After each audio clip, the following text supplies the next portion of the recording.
ये बहुत हमको तो बड़ी हंसी की बात है। कई लोग कहते हैं मैंने निमाई पाठशाला सूत्र स्तोत्र शास्त्र शुरू किया है तो एक निमाई पाठशाला मैट्रिमोनियल भी शुरू कर लो।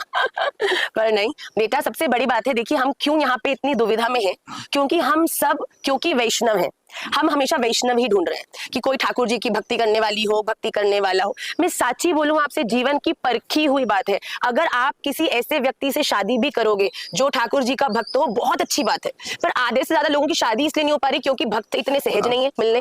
तो मैं आपको एक नियुक्ति बताऊं जो आपकी जिंदगी में कमाल करेगी, कि आप उस व्यक्ति की खोज करो कि जो अगर भक्त नहीं है तो कोई बात नहीं है, पर इंसान अच्छा है, उसको आप भक्त हो उससे कोई प्रॉब्लम नहीं है, वो आपको रिस्पेक्ट कर रहा है कि आपकी जीवन में आप कृष्ण भक्ति कर रहे हो, मुझे कोई प्रॉब्लम है और मैं नहीं करूंगी, ये आप रिस्पेक्ट करो। पर मैं आपको सच्ची बोलूं, कृष्ण कौन है? जो अपने आप को सबको अपनी तरफ आकर्षित करते हैं। अगर व्यक्ति अच्छा होगा ना, तो जब वो आपको आपकी भक्ति करते देगा, वो सहज ही इस भक्ति की तरफ आकर्षित हो जाएगा। अगर आप, महाराज जी बड़ी सुंदर बात कहते हैं, कोई पेपर जिसपे ऑलरेडी इतना कुछ लिखा होगा, फिर तुम और लिखने लगोगे तो वो लिखने के लिए पहले मिटाना भी तो पड़ेगा, और मिटाने में ही पूरा उद्यम है। पर अगर कोई ऐसा व्यक्ति हो जिसका पेपर ही कोरा हो, जैसे मैं थी, मेरी पृष्ठ पे कुछ नहीं लिखा था, महाराज जी ने जो राधा रमणीय गान उसमें लिखा वो जीवन में छप गया बेटा, कोई संशय नहीं है, कोई डिस्ट्रैक्शन नहीं है। तो मैं तो कहती हूँ भक्त नहीं मिल रहे, अच्छी बात है। अरे भक्त, हमारे महाप्रभु जी ने कहा भक्त जो है वो तो बन गए।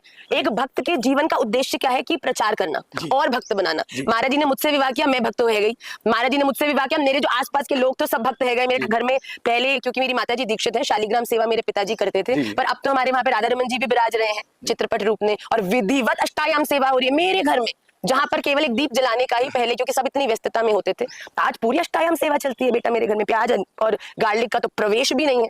तो ये बड़ी सुंदर बात है कि अगर आप सच में प्रचार करने की दृष्टि से विवाह करना चाहते हैं, एक अच्छे व्यक्ति से विवाह और सफल विवाह करना। महाराज जी हम ठीक ठाक ही चल रहे हैं बेटा, इस वर्ष 11 वर्ष हो जाएंगे हमको। उसके लिए बधाई। भैया एक प्रश्न आया था,